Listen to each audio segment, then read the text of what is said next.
Welcome to Cultural Catalyst, the podcast that shines a light on the creative visionaries working behind the scenes in arts and entertainment. I'm your host, Alison McNeil, CEO and founder of McNeil Creative Enterprises. With over 20 years of experience advocating for equity and sustainable growth in the arts and entertainment, I've seen firsthand the power of the behind-the-scenes creatives. Here on Cultural Catalyst, the creatives behind the curtain take center stage. Let's celebrate the people who make the magic happen. Let's dive in. I'm excited to welcome my guest today, Kitab Rollins. Kitab is a dynamic arts leader and proud Newark native. He currently serves as the Assistant Vice President of Performance and Broadcast Rentals at the New Jersey Performing Arts Center, or NJPAC, where he oversees major productions and live broadcasts while advancing NJPAC's mission to connect communities through the arts. With a strong commitment to artist advocacy and cultural access, Kitab plays a key role in elevating Newark's creative ecosystem. He also serves on the board of Newark Arts and holds a leadership position within the American Black Film Festival, where he supports the growth of diverse voices in film and media. Whether managing high-profile performances or shaping cultural programming behind the scenes, Kitab brings a sharp strategic lens and deep passion to every project he leads. Outside of his work at NJPAC, Kitab is also a storyteller and food lover. He created the Heathen's Guide to Life podcast and brand, known for its bold take on living well, including a signature spice blend that has a following nationwide. Welcome to the show, Kitab. Hi, Alison. Thanks for having me.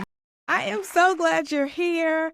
I cannot wait to get into your journey, your career, and how you reflect on where you've been.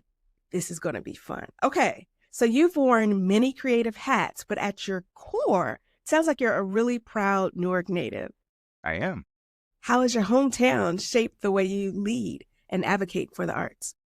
So Newark is a city that really supports the arts. Like our mayor right now is an arts mayor. He's a performer himself and an activist. And so that kind of energy kind of permeates us creators in the city. But I would say, I'm a hood city boy, right? So that is kind of colors who I am, what I do. I'm with the people, for the people. And I use all of my influence in whatever area I have influence in to big up Newark, to big up Newark artists and the culture of the arts of the city of Newark. Mm-hmm. So what first drew you into the world of performance production and broadcasting? Oh my God, totally random. This is a great story. Oh, I wanted to be a publicist in the recording industry when I was in college, right? I was in college from 98. So I wanted to be a publicist for J Record. So I had a PR major and all that. When I got out of college in 2003, I worked for a little bit, but in 2005, I got an internship at a PR agency in the city. And that agency kind of specialized in the publicity for the LGBT market for various recordings, Broadway, all of that stuff. So after I left the internship in July, I needed, a job. I was running out of money on my savings, so I needed a job. So I went to a temp agency and they saw my resume and, they sent me an interview for the assistant to the head of ticket services at NJPAC. I just needed a gig. So when I got to my first interview at NJPAC, I met with the head of HR and she said, I think you'd be good in programming. So then I had another interview with my now mentor. I call her my sister, mother, wife, and friend. Her name is Baraka Sele. Shout out to Baraka. Flowers to Baraka. So I interviewed with Baraka and we hit it off well. And then I had another interview with the VP of programming. And then I got the job as her assistant, as her programming assistant. And I didn't know this world or this work existed at the time. I just knew the recording side of the industry. And a couple of things that I always wanted to work in my work life actually achieved here, right? I wanted to be known among the known, but anonymous to the general public. I wanted to be kind of a behind the scenes, kind of make things happen kind of person. And I wanted to kind of work with celebrities. So I do all that, just not just a different kind of celebrities. I am behind the scenes in a capacity that never existed. So the very things that kind of set out the kind of energy of the work I did without knowing. The universe just guided me towards the area that I would be like served in. So it worked out so great. So, but you named three places or three things that you wanted to be true in your work. Mm-hmm. And then it seemed to you, would you say it was a manifestation or it just kind of happened? You worked toward those things? How did? I mean, I'm a big fan, I'm a big proponent of what you ask the universe for, the universe will deliver. It might not look it might not look the way that you think it will, but the universe will deliver. And so that's kind of how I look at how I've arrived, how I've worked in my career all these years, because it's what I asked the universe for. You know, what I think is interesting, particularly for cultural catalysts, is we are speaking to the behind the scenes people on purpose. Mm-hmm. And I cannot tell you how many times when I speak with someone, they are clear that they want to be behind the scenes, not out front. And some of it is based on their personality. Mm-hmm. Others is kind of the impact they want to make. Why behind the scenes for you? So I do well out front as well. I mean, I'm a character. I have a lot of personality. I have a big personality. So I'm fine in front, but I really like to get my way. And being behind the scenes is the way that I get my way. You know, you got to say a little bit more about that. While my title notwithstanding, right, the work that I do is I'm an event producer. And producer by nature is you have a vision or you're given a directive and you have to execute that vision from tip to tails. You have to work with different people. You have to enroll other departments to do your bidding to get the thing done, because ultimately it comes back to you. And so what other ways are to get your way besides having to make something happen in the way that you want it to happen and have to, maneuver with whoever is part of that team to get something done. I love it. And then I love to kind of like sit back while it's happening, after it happened, and, kind of experience from my end what the audience experience was. It's so fulfilling. Mm-hmm, mm-hmm. And you've been at NJPAC for some time. I make 20 years in September.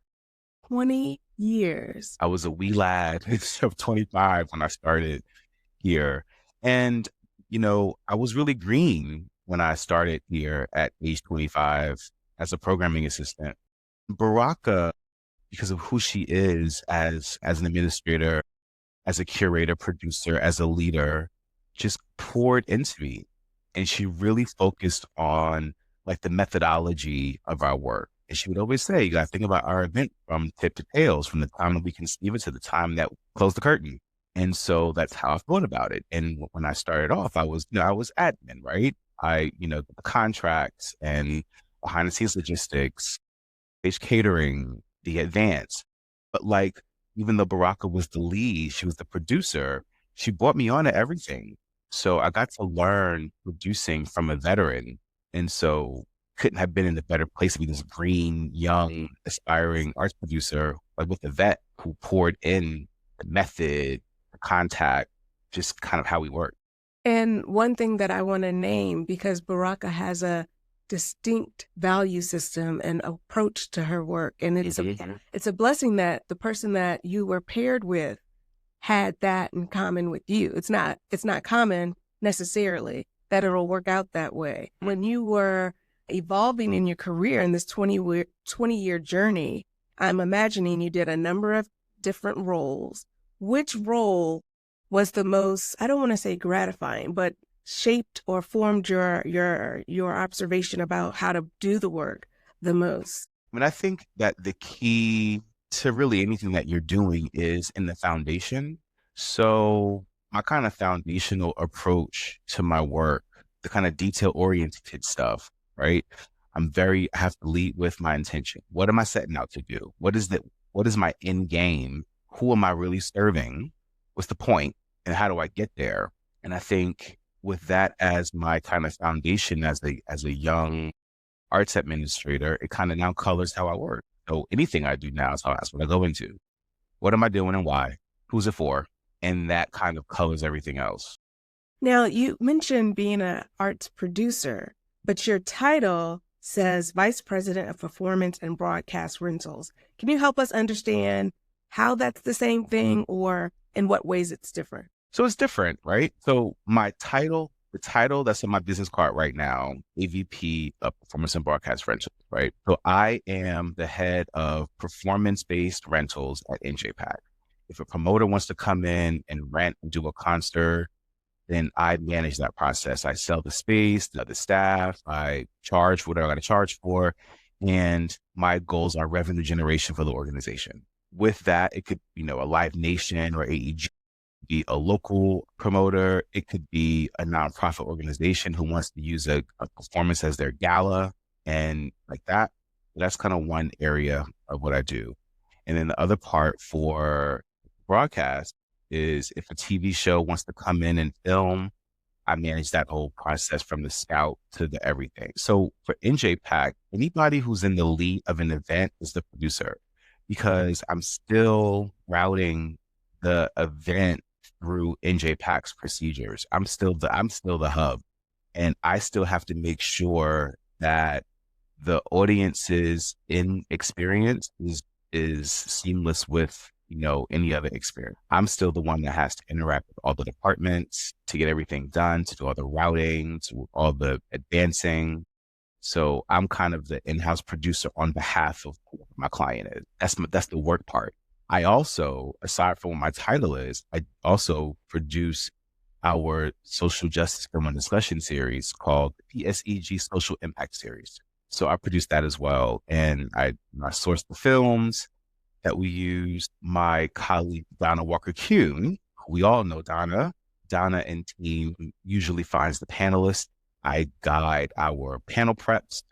I kind of host a panel prep, kind of like level set, guide the conversation. I would say that we co-create this conversation about this topic and then kind of see that through. So producer in that, I am still executing somebody's vision, somebody's event, whether it's my own or an outside client, from tip to tails. Thank you for describing that, because it's easy if you're working behind the scenes to be really familiar with the terminology that we're using. And for our listeners who are running the gamut with all different experiences and perspectives, it's helpful to unpack that. So thank you. What's one production or performance you've worked on that reminded you why you do this work? Oh my God, I just talked about it the other day. This event was in, I think, 2008 or 9. It was called Newark is Burning. And if you ever seen the documentary Paris is Burning, which was really most of our entree into the ballroom scene, we had one of our local community activists, James Creedle, came to me and Baraka and said, hey, I want to have a ball. I used to do this ball called the Fire and Ice Ball back in the day. I want to do something here in Newark on a grand scale. I had saw Paris is Burning when I was a kid. I was like, this is great. Like, I love it. And James Creedle, we hired him as our curator for the event, for the Newark is Burning event. He found this, he had a playwright director kind of guy who kind of wrote everything out. But we had, as part of Newark is Burning, we took this underground scene and put it on our main stage. And, between James and the writer's name was Solomon Caudle, they enlisted the people in the ballroom scene at the time, and we brought them in. He staged a few scenes. We paid them. We lauded them. We celebrated them. And this show was, it was legendary, right? It was really a great show. And those people that are now really well known at the ballroom scene, Dominique Jackson, who was on Pose. Deshaun West was the host of Legendary on HBO Max, were in Newark is Burning. So it was a thing. It was really a thing. It was really a moment in time, because I don't know at that time there any art center of the scale and grandeur of a place like NJPAC would engage this underground scene like that in a really major, top-notch production way. There's so many things that I want to say about that for a number of reasons. One, the idea that someone can come and have an idea, work with you all collaboratively to bring it to life, and then it to be a recreation of something that you saw as a child and you had a hand in that. That is it's almost like a full circle experience. And I think that is what is one of the things that ends up coming up with all of our conversations, where our guest is at one point in their career witnessing something that blows their mind away. And next thing you know, well, maybe not next thing you know, but somewhere around in their career, they're somehow connected into something that's very similar. That's a blessing to see that you were able to do that. I'd say that had to have been probably the most rewarding event of my career, even still. Why was it rewarding? Because we worked with this community that is, especially at the time. What year again? This was like 2008, 2009, right? When, I mean, people all knew Madonna's Vogue and everything, but the ballroom scene was not as mainstream and popular to the masses as it is now. So we worked with people these are castaways. These are people whose families discarded them, and they just had the family, of the scene that was their people, right? And so to me, they were performers. It wasn't about their backgrounds. It was like, yo, you are the GOAT as a Voguer, right? When you walk runway, the realness category, the face category, y'all are the ones on the scene right now that are the celebrities. So that's how it was.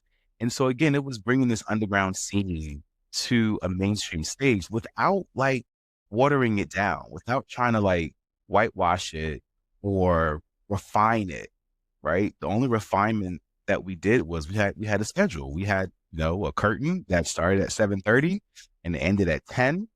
But the kind of organic performance part of the event, we wanted it to be like that. We didn't want to change it, which is why it was important to engage the people who already do that work. Who am I to be in and say how a ball should run? No, let's work with you, whatever the person's name is at the time, that this is your scene. So I want you to be on the stage, making the shots, calling the shots. We'll give direction and some structure because we are an art center that has to have some structure. Other than that, no, let's bring the people in who do the work. Which again is one of those, it speaks to a value system and an intentional choice, bringing people in that are the experts in what they do, or they are the ones that know what they know. And you know what you know. It can be that you all collaborate with your various zones of genius and create something that's remarkable. I think that is a point that is necessary to say for presenting and producing. It doesn't always go that way. And especially in 2008, there was a lot going on that was very different than where we are in 2025. So that has to be rewarding. And thank you for reflecting on that. And that's the way that Baraka and I worked, that Baraka worked. And I was her support. I was her person. But it was very much, if we did a hip hop festival, right, then let's bring in local producers who are on the scene, who literally have their finger on the pulse of the local scene. Or let's bring in scholars who study this. But it was always about to keep the authenticity of the work that we're doing. You got to have the people that are native to it, whatever the event is or the topic is or the subject is. We used to do a South Asian Theater Festival. So because, the South Asian Theater Company somehow learned of NJPAC, talked to Baraka and I, this is really meaningful work to reach an audience that we don't usually reach. And to be able to kind of take this cultural work, cultural performance, and get it on our stage to expose new audiences, but also to work with this authentic art form. And when it's authentic in its design, the audience can feel that. It resonates in a way where they feel either if they're a part of the community scene or awakened. You know what I mean? Yeah, and that is the power of creating behind the scenes. You can have a role in that. And I think that is amazing. And as we continue to mention Baraka and Donna, we got to get them on the podcast. Got to talk to them about their journeys because they are titans in the industry. I mean, such vast. Between Donna and Baraka, that's probably 60 or 70 years of experience and knowledge and genius. They were willing to mentor you so that you could be a part of that process. You know, the transfer of knowledge doesn't happen without intention. That's And right. so being able to have that connection, that relationship for a period of time, it's not something that happened and then it ended. It's been something that's been ongoing, which is important. It makes me wonder, are there any people in your life that now you are mentoring in a similar way? Whenever I can. So for instance, yesterday, right, we had NJPAC does this outdoor summer concert series called Sounds of the City. My colleague, he produces it. He always asks me to bring in like opening acts that are like local artists. And I love it because, again, one of my platforms is if I'm in a position of any kind of influence, I want to use that to advocate for my people. So I have a good sense of artists around the city and try to bring them on. This year I've been really busy, right? And we're all busy. So like I was holding many kind of hats. So one of my other colleagues, his name is Marcus Beckett. He's he's an associate producer of community engagement and brilliant guy, performer himself, has his own theater company on the side, but he is really out in the community as part of his job, bringing the arts to the community, working with local groups. So I know that he had probably other connections to artists I didn't have. So I said, Marcus, hey, we have Life Jennings, who is performing a couple opening acts, got any ideas? He had ideas. I was like, well, these are great ideas. I looked the artists up to like, these are fantastic. All right. So when I always do the opening, I do the intros. No, I introed Marcus and talked about how Marcus did this. I'm just the conduit, right? Marcus, he found these artists and I need y'all to know who this man is. So he's out in the streets as part of his work, but I want to bring him to the forefront and not take credit for what he did. And also like I worked here for a long time. Marcus has been here for a few years now. I always say whatever you need, whatever I can share with you, like best if it's about best practices or you need advice on how to navigate stuff, like I am here, right? Especially he's another young Black man. There are not a lot of Black men in our field anyway. And so it is really important to me because of how many veterans poured into me that I pour into whoever is there that welcomes it. So definitely it's you have to, right? The work I do with America Black Film Festival, my job with them, they hire me every year I run the venue of our marquee events. And for the last couple of years, I've had my assistants. I poured into them, right? Here's my method of how I do this, whether it be like our seating plan or how I deal with problem solving, how I come up with solutions, or when something is brought to me, how I think it through. I want them right there with me. Think it through. Tell me what you think. And this year I was able to say, hey, y'all have seen enough of my methods of how I do things. If we have something to do, then you do it. You tell me what to do. Tell me how you would do it. I'll give you my feedback at the end. So how are they going to learn if they aren't put in the position? I'm here to support them and catch them. But no, you will learn and you will take what I've poured into you and mix that in with who you are, what your own kind of style is, and then come up with a new product. I'm not going to be there forever. Saying that we're not going to be there forever. I think that naming that there are waves in leadership, right? Like at some point you're learning, at some point you're doing, at some point you are helping the next generation step in and do what they are doing. But what I've heard you say throughout this conversation is about your intentionally opening up your process to them so they can hear how you think about it, not restricting their process, but also hearing what they have to say too, versus saying, this is how it has to be done, do it. There's something powerful about not only being given the latitude to be seen, but having that valued and then recognized publicly. So shout out to Marcus for the work that he's doing and the work that you did to support him in the way that you did. That is remarkable. And that's how the work keeps going in a certain type of way. One thing also that I want to say is I know for me, if I'm just given a directive, okay, I'll do it because you told me what to do, how you want it done. But it's so much more powerful when you tell me why. when I know the why behind the what, then I can run, right?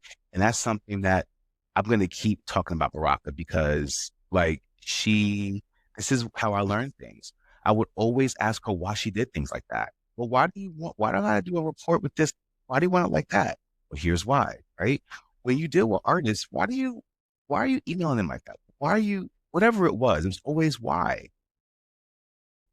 Part of, again, learning from tip to tails, when I had to be the one that was in the driver's seat, is I understood why.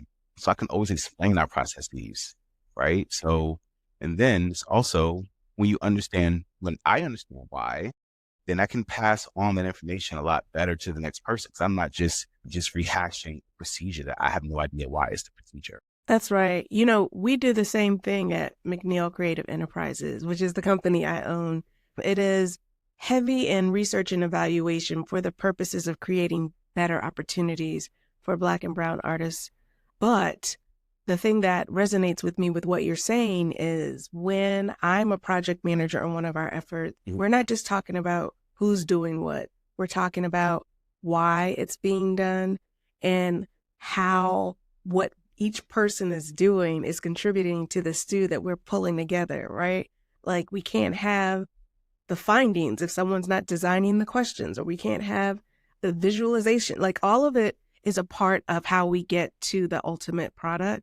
And the why, if you hold the why in your mind, everything that you do is rooted with that at your forefront. It's like your North Star. Becomes your guiding principle.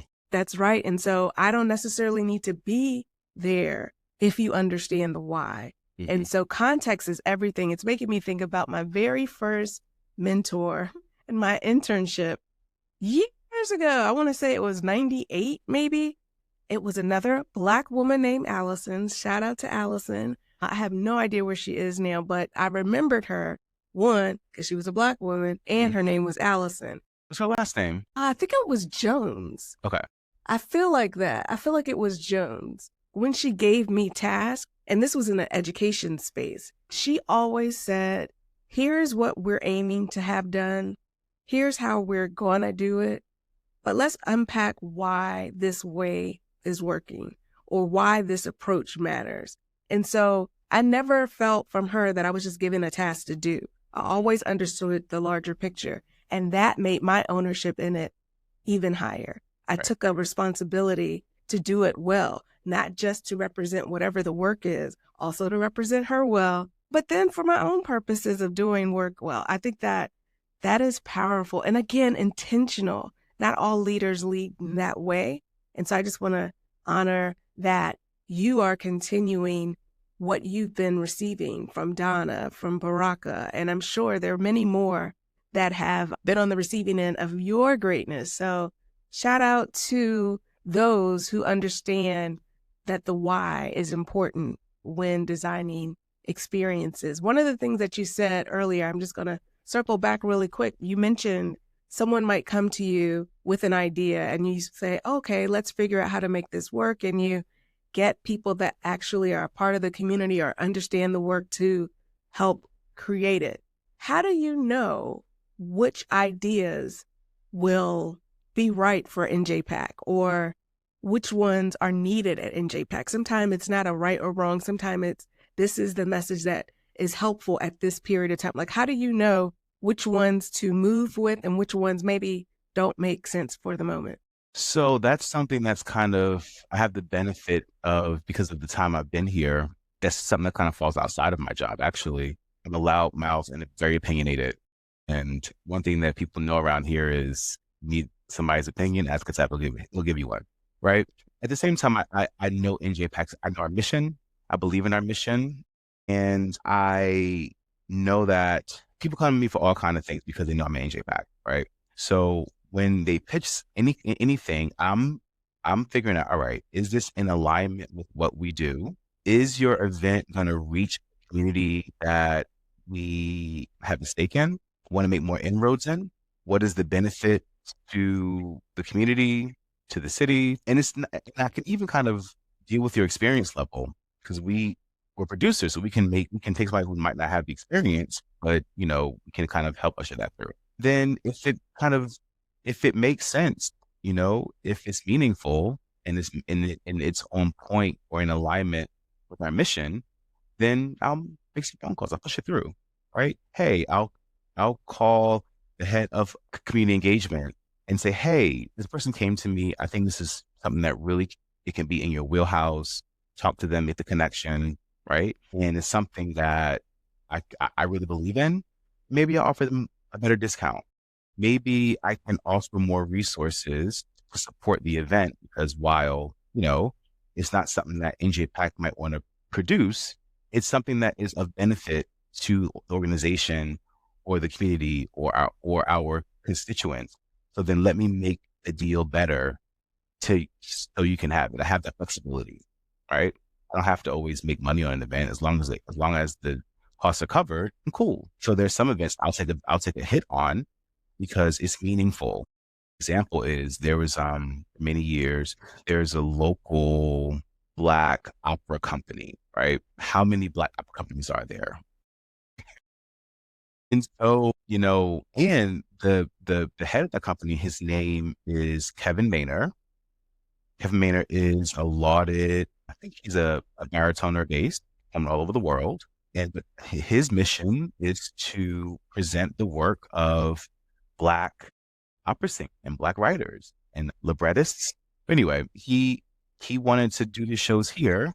So we worked with him in a way that, offset his costs, right? He took the risk on the show, but we did some kind of a hybrid deal because it was important, right?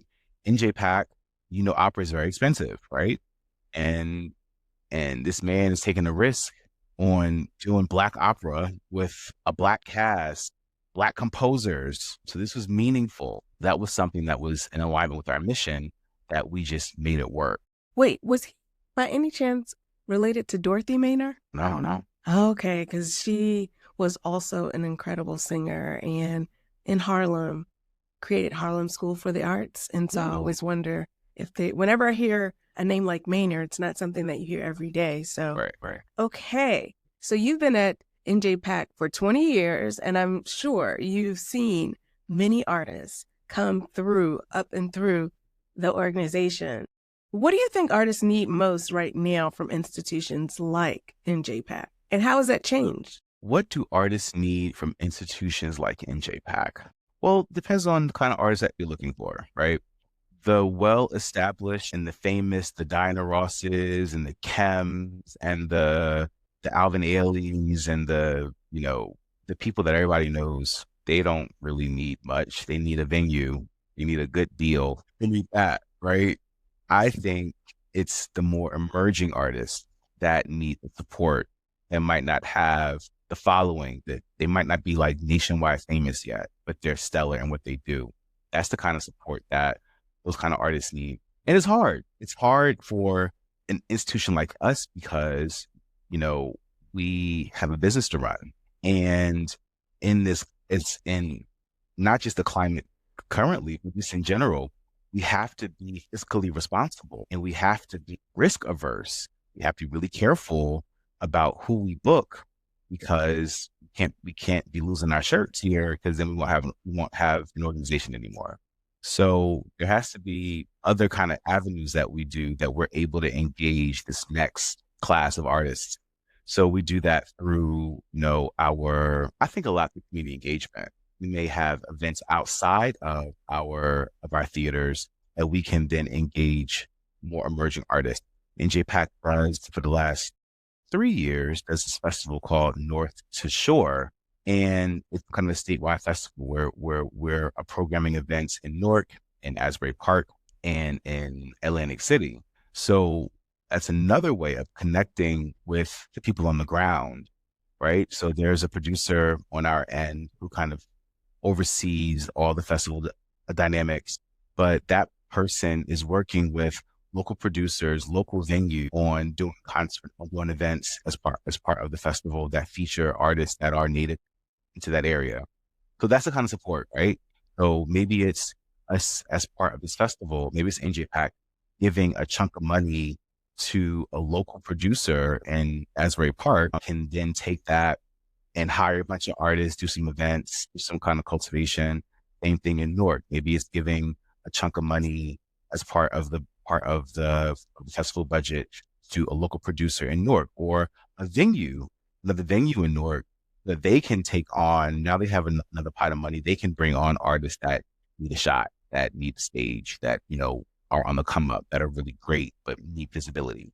Sometimes all you need is that one chance to do your thing with someone that has quote unquote credibility. I'm saying this to say that some people will give you a chance once someone else is giving you a chance. And Yep. so what I hear you saying is it's almost like a science. Like it can't be all of one thing or all of something else. It's a mixture that takes into account what can help you stay sustainable as a business, but also experimental from the artistic side. And I think that that is noteworthy because when we think about what audiences see, they don't necessarily know what happens behind the stage, or maybe they're like, well, how come such and such hasn't come here?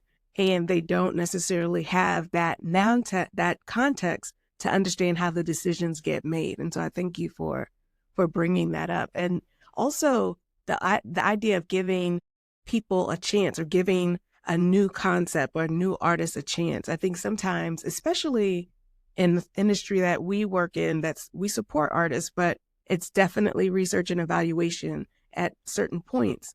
And it's also one of those professions where you don't see a lot of Black women in leadership or even managing contracts. And so when I hired a young woman, actually that lives in Brooklyn, why I hired her, I was like, she seems like she has an analytical mindset. Like she was just thinking and speaking about things in a way that showed me she wasn't just looking at things from the surface.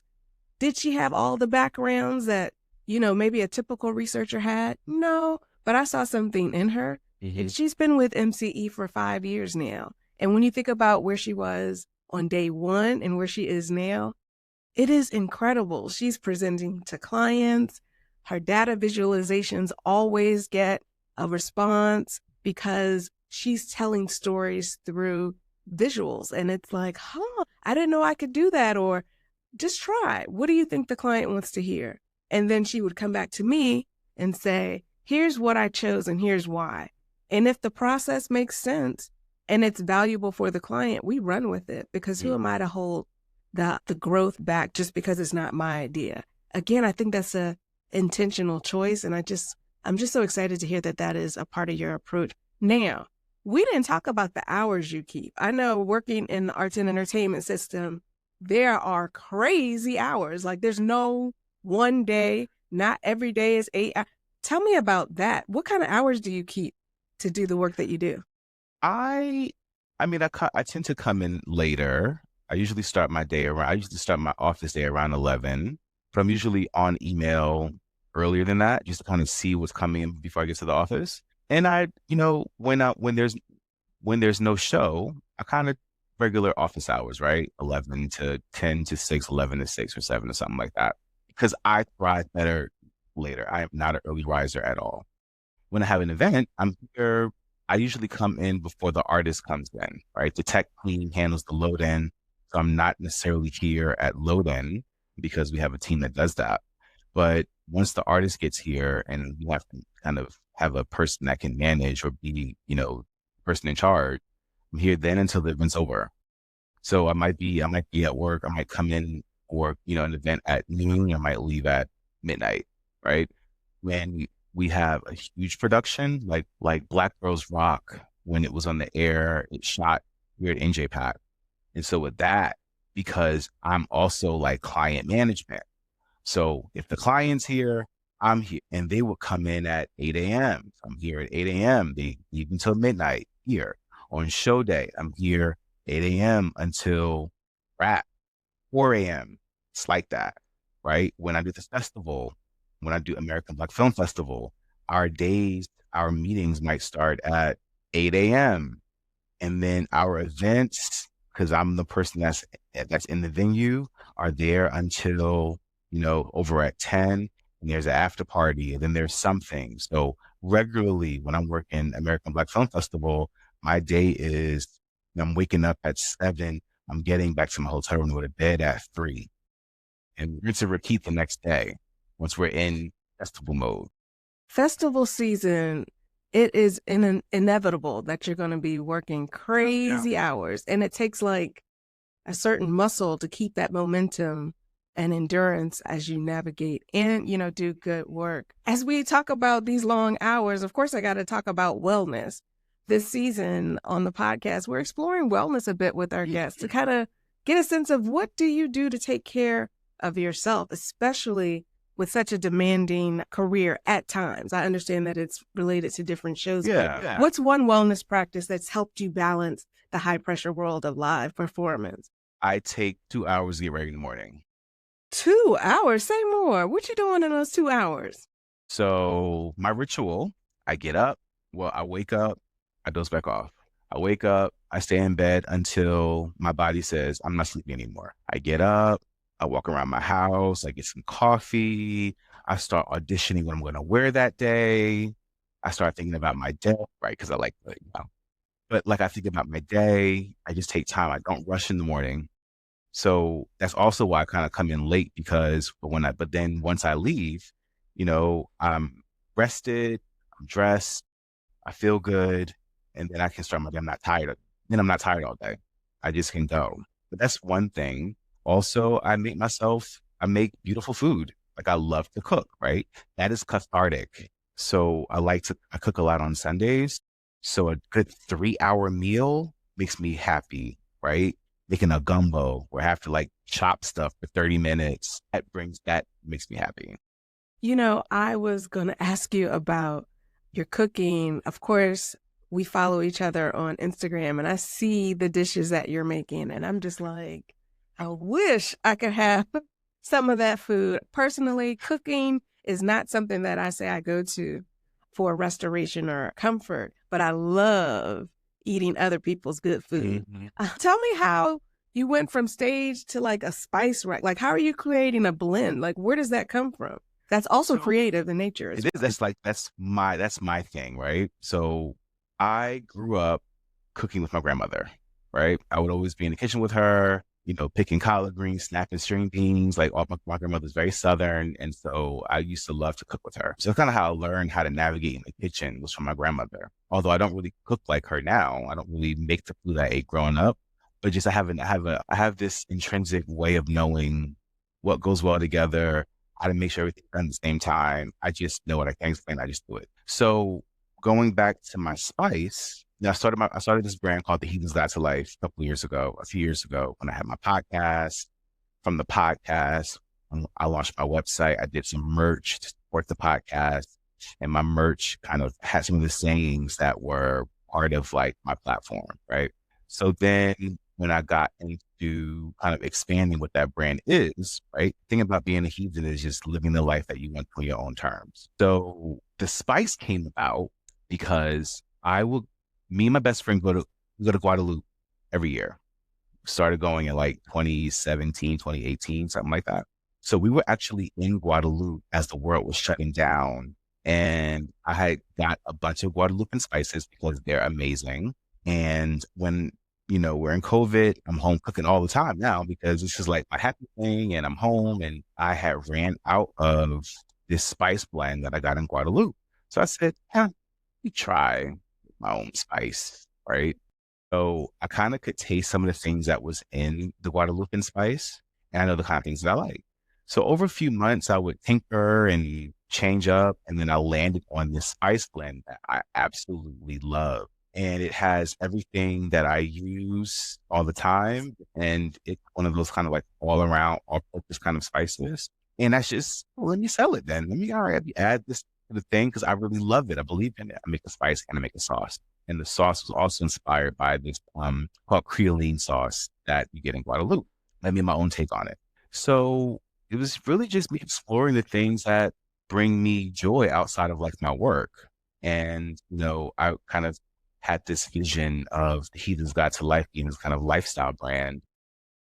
I have a very, I don't know how distinct it is, but I definitely have a certain take on life that leads me to live a great life.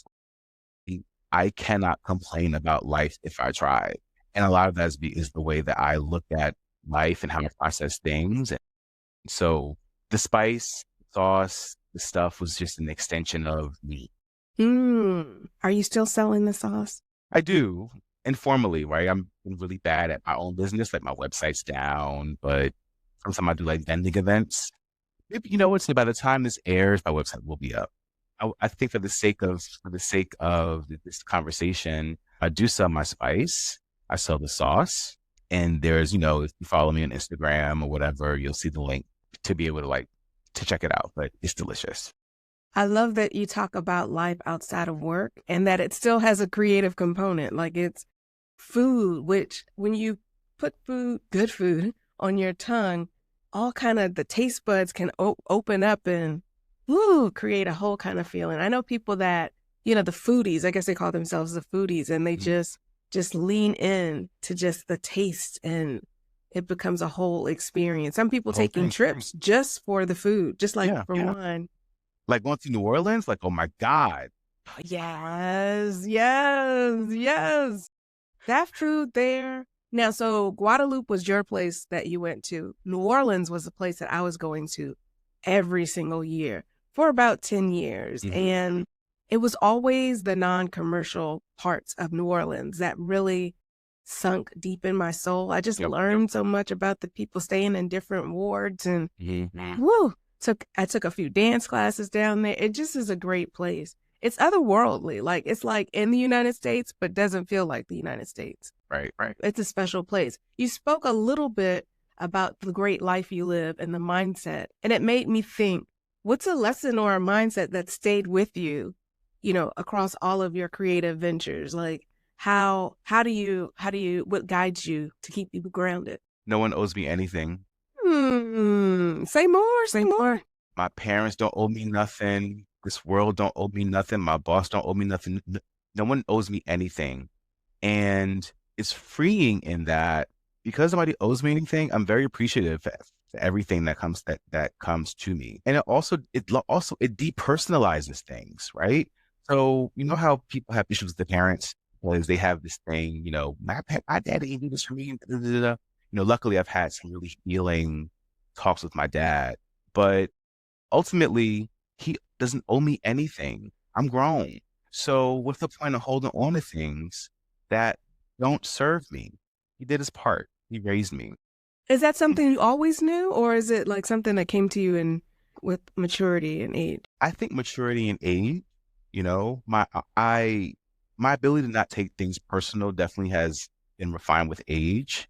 I'm an Aquarius, so I have the ability. I have this innate ability to detach my thoughts and emotions from things. I don't lead with my emotions. I lead with logic. Emotions cannot be trusted.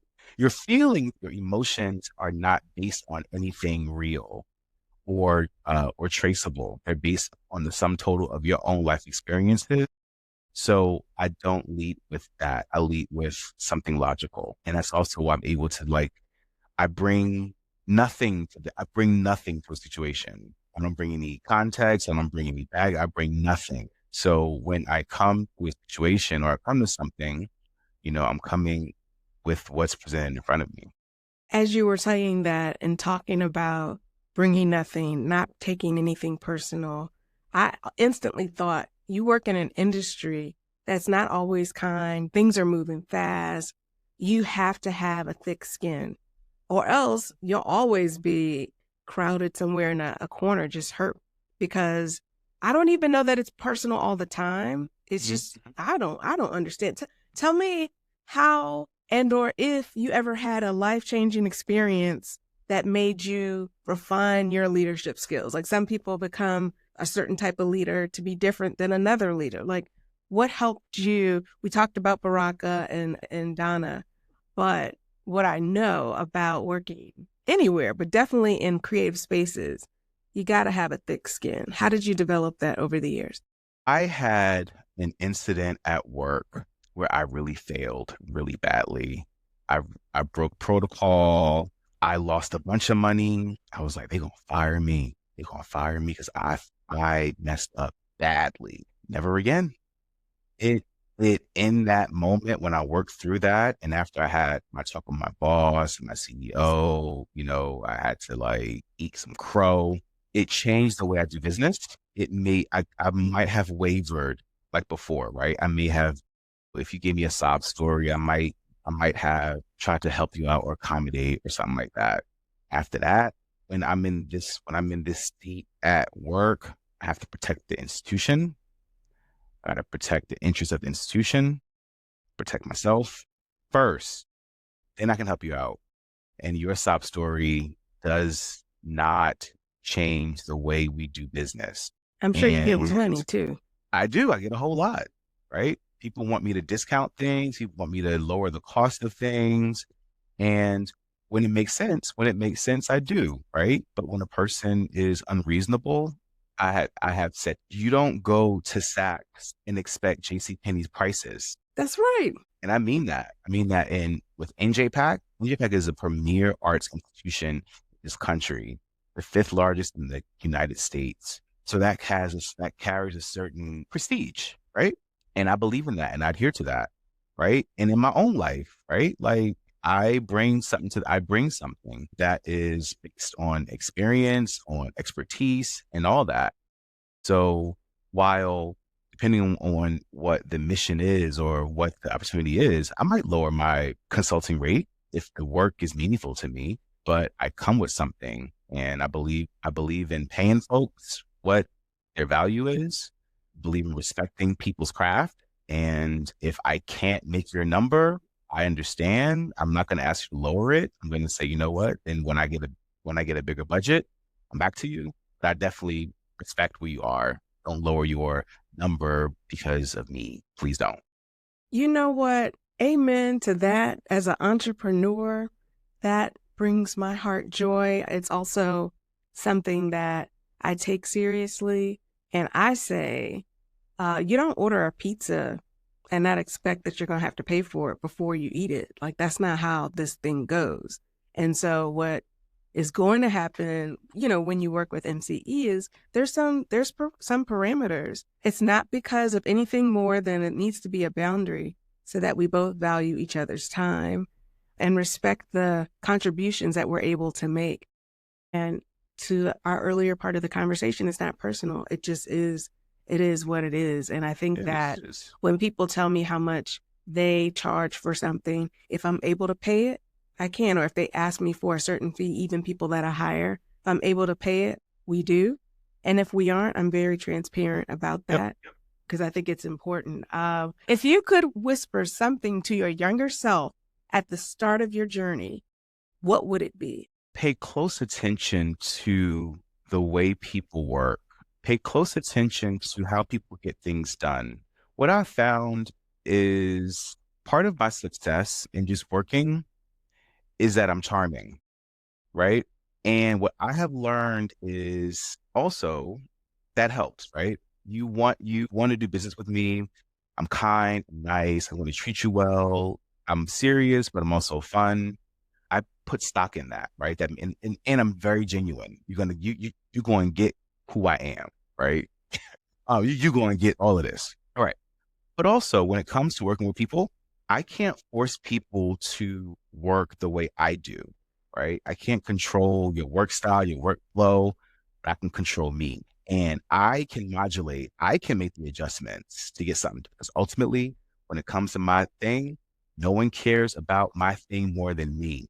So it is up to me, shape shift and adjust and figure out how you need information, want information, and get it in that kind of way. That's how I get things done because I'm not rigid. Being rigid will block blessings. It'll block like all kind of things. So I find that with me being flexible and how things, how I got to get things done, I get things done. Mm-hmm. Mm-hmm. Mm-hmm. Some persons might want everything via email. All right, I'm gonna email you, right? Some people, if you email them, they'll take forever to get something done. So I'm gonna go get in your face. And my favorite thing to say is, how can I help you help me? Mm-hmm. Mm-hmm. And I mean it. Because all right, do I have to sit with you while you do this thing? Bet, let's carve out some time. I'm gonna sit with you why you do this thing for me? Because now we locked in. I can answer your questions. I can be a soundboard, but then I'm going to leave here with the thing that I need you to do done. Mm-hmm. Yep. Some people are persnickety and aren't that social. Great. I'm going to be very short. I'm going to get to the point. I'm going to leave you alone. And that's how you like to work. That's how I'm going to work with you. And that's kind of how I float around life, kind of getting things done, being happy. It takes active listening and observation to get a sense of who you're working with and how to connect with them in a way that both meets your objective, but also respects who they are. Because what I didn't hear you say is they are persnickety, and I hate working with those type of people. I heard you say that is, and so here's how we engage. And that is a life-saving tip. That is I just said amen in my head. Woo! When you work with different type of clients who have different motives and are reporting to so many different people, it's really important to keep the end in mind and understand that sometimes what someone says has nothing to do with what is happening right now. It might be something much larger than where you are. And, when we, in our company, when we talk about curiosity and transparency and compassion being our values, we mean that. We're often being brought into companies to help them think through how to change. And they're not going to make change if we're like, that was not good. Y'all did that wrong. Nobody likes it. Nobody wants to hear that. How do they hear and listen? Like what helps them hear the story? We often talk about things that are contributing to success or hindering success. That way it then becomes your choice. And so what I hear you saying is you're actively watching who you're engaging with and being mindful of that. My work requires a great deal of cultural competency. I work with Indian clients, Chinese clients, Hasidic Jewish clients, various cultures. In every culture, there's different, again, that's the part of being culturally competent, is to get a sense of what are some protocols in this culture, right? How do I navigate how these people either receive information, how they work, how they talk? What are some customs? An example, when a producing group who does plays for the Hasidic community, when they first came to NJPAC in like maybe 2015, something like that. And I didn't know much about the community. So I asked them, I said, hey, do I need to wear yarmulke when we have the events? Does it matter how I dress? Like what? No, you don't have to wear a yarmulke. All we ask is that the women are modest and we don't touch each other, right? So the women don't touch the men and vice versa. Great. And a great icebreaker that client did, he said, Kitab, ask me anything you want. We're family here now. We gotta learn about each other. Ask me anything you want. The whole thing about the hole in the sheet is not true. That just opened up something with us, because people think that's people who don't know, they hear that and they run with it and they make assumptions that that's what's in that culture. No, it's not what it is, right?